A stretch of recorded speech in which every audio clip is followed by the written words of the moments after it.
The Aces, the Liberty, game 2 of the semifinals, and the stars were out. Carmelo Anthony in attendance with his son.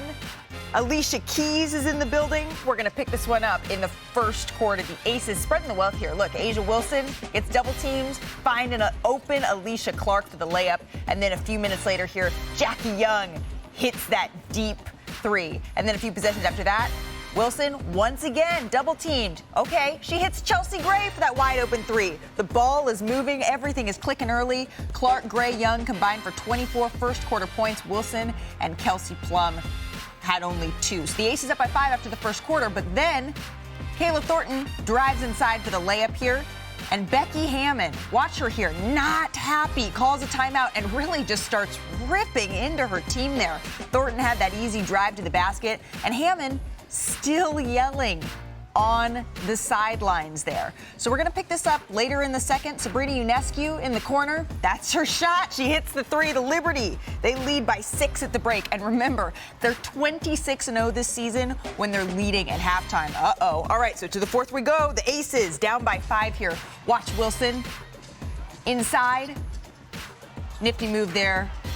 Aces within 3 at this point. And then a few minutes later, Vegas down by 4. Gray misses the free throw. The ball comes loose. Wilson collects and hits the layup. Vegas within 2 now. So just over 2 minutes left here. New York up by 1. Ionescu finds Brianna Stewart for the layup. Liberty back up by 3. This one was a nail-biter. A few possessions later, Clark hits the corner 3. Game all tied at 81. But next possession, Ionescu hits that tough midi, as Chiney would say. Liberty back up by 2. So 18 seconds left. Jump ball in front of the Vegas basket. Ionescu is called for the foul on the jump ball. That sends Tiffany Hayes to the line. Another look at the foul just on the loose ball here. Hayes with the free throws on the way here. Hayes would make the first free throw. She misses a second. Ionescu gets the rebound. Just a tough break for Vegas here. So Ionescu would make the first of 2 free throws. Vegas had a chance, down by 2 with 11 seconds left here. On the out-of-bounds play, Plum comes to the ball, but just can't quite get it contained. Let's hear how Becky Hammon is assessing this one. I'm mad at us because of the amount of layups we're giving up. And it was a thing in the first game. It's been a thing in the second game. And if it's going to be a thing in the third, like, we're not going to win. It's the type that they're getting. If they make some 18-footers contested, play on. The layups are just backbreaking. And that's us. So now the Aces, they're on the brink of elimination after their Game 2 loss, and defense ended up being a big reason for their struggles. The Aces allowed the Liberty to make over 83% of their layups in Game 2, their worst defensive showing of the season at the rim.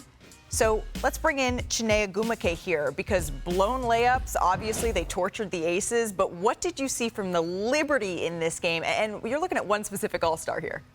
Oh, absolutely. Sabrina Ionescu has ice in her veins. Clutch time is Sabrina time. She accounted for 16 of the New York Liberty's 19 fourth quarter points. She scored 11 of them, so that was tremendous, whether it was her scoring or assisting. Look at those numbers, 84% of the Liberty's fourth quarter total points. Yeah, Seafoam superstar to a T. Now, as we break down that fourth quarter, what I truly loved, this was all in crunch time. Look at this play. Great screen. She's downhill. Stewie, you sleep. I'm teaching you right here. Nice pass from Sabrina to get the layup. Again, that's 2 minutes left. Now we're down to 90 seconds. Great screen by Jonquel Jones, but this is a very tough mid-range shot to knock down. 4 players, almost all 5, within arm's reach. She's able to nail the jumper, whether it was having that basketball IQ, that awareness, right, to be able to pass to Stewie, or just being able to get her shot off. She also hit a very clutch 3 as well in the fourth quarter. Sabrina was on her game, and I'll say this, Malika, they watched the Las Vegas Aces win a championship without a couple of their stars on their home floor. They took it personal. Yeah, I mean, Sabrina, she struggled in the finals against the Aces last year. She scored 39 points in 4 games. And this year she has 45 through 2, Chiney. But today, as you know, everybody is talking about what else Becky Hammon had to say post-game on their dwindling pursuit of a three-peat. Take a listen. And this is why three-peating is hard. Let's be real. Like, the whole league has been pissed off for the last 8 months, and my players are in commercials and this and that and being freaking celebrities, and you get distracted. That's why it's hard, because human nature is distracting. And conversely, you know, you think about the Spurs. I do all the time, you know, the Spurs with the Miami Heat. They lose a absolute heartbreaker in Miami off a basic thing, offensive rebound, kick out three. They should have walked away with the title that year. They lost it that year. The next year they came back. They came back with so much drive, so much discipline, so much focus that there was no way somebody was beating them in 2014. I mean, that ball was popping. But they took a huge loss. Liberty took a huge loss last year. And I liken it to that a little bit, where they had it, they felt like they had it, and we walked away with it. You can't hand that other team the keys to the car like that just because stuff gets tough. Too bad. Guess what? Nobody said it was going to be easy. There's a reason why it hasn't been done since Kobe and Shaq in any sports league. When comments are that passionate, you know Kendrick Perkins needs to be a part of the conversation. But Chiney, why don't we start with your reaction here? Look, I think what Becky is alluding to, and you can really see she's been trying to contain her emotions, because if you saw her on the floor after a layup that the New York Liberty scored, she was livid. There she was calmer, and she gave those key parallels. Those layups are the reason why she's mad, because she's telling her team, we cannot beat ourselves. They missed 16 layups in game one and 17 layups in game two. They were outscored in the paint by 20 points. That is not the Las Vegas Aces, and this is what I'm talking about. She said some choice words there. She grabbed the clipboard. You can sort of read what she's saying. What the are we doing? And I do think she demands greatness, because that's all she's known. She was a great player. She was a part of a great system, a part of the Spurs coaching staff. They won back-to-back championships. They can't beat themselves, especially to, you know, going up against a very hungry New York Liberty squad. Well, let me start here. let me start here. I love Becky, right? I love everything about her. I love her when she's on NBA Today. I love her coaching style. But damn it, everybody ain't the Spurs, right? And it's hard to mimic what Greg Popovich and Tim Duncan and David Robinson and Manu Ginobili and Tony Parker did with the San Antonio Spurs in their culture. This is 2024, right? Like, players are going to have commercials. Players are going to worry about their personal brand. Hell, they're doing it in college. What makes you think they're not going to do it at a professional level, especially living in Las Vegas, okay? That's number one. Number two, it is hard to do what they were trying to do for as the Aces, right? And try to do the three-peat, right? And that's the same kind of thing that we saw with the Denver Nuggets to a lesser extent, right? Where you're not starving as much as you was for the first or the second championship, and that's why it's hard to do. I get that she's frustrated, but it's not the end of the world. You still have Aja Wilson. You still have Plum. Like, you still got a future to look forward to. So, I mean, you know, I understand she was in her emotions. And there's a little bit of reality. They've sort of come back to earth, because if you look at their core four, Asia has been out of this world.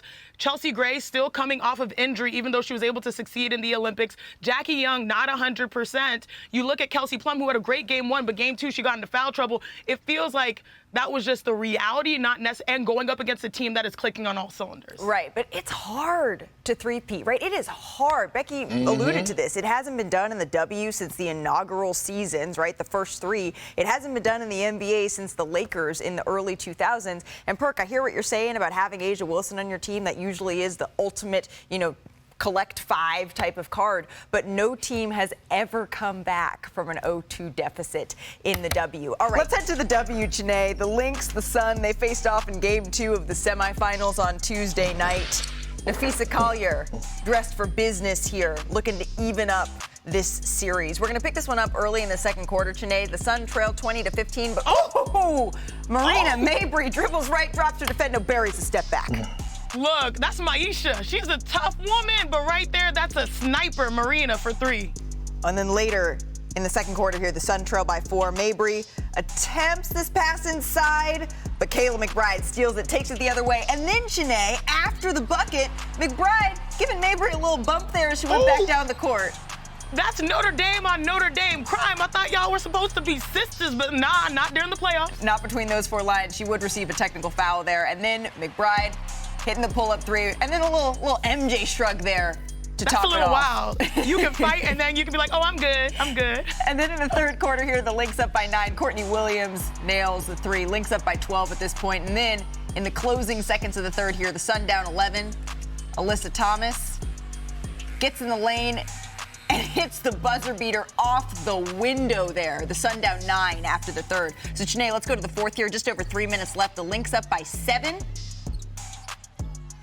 Yeah, Alana Smith, she had a really big game. She was 0 for 4 in game 1. She was 3 for 4 from 3 in game 2. She was an X factor, along with that woman right there who's a former member of the Sun, Courtney Williams. Williams had 17 points in the game, 15 in the second half. The Lynx go on to win 77-70. Here's Cheryl Reeve after the game.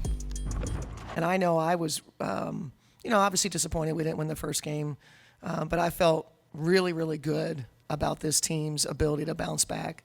And I said the great thing about this group is they just have to be themselves. They don't have to be somebody that they're not. And if we keep being ourselves, we can navigate any difficult time, right? They know exactly how to do it. And it comes from different people. There's no one that's carrying a heavy load all the time. It's shared.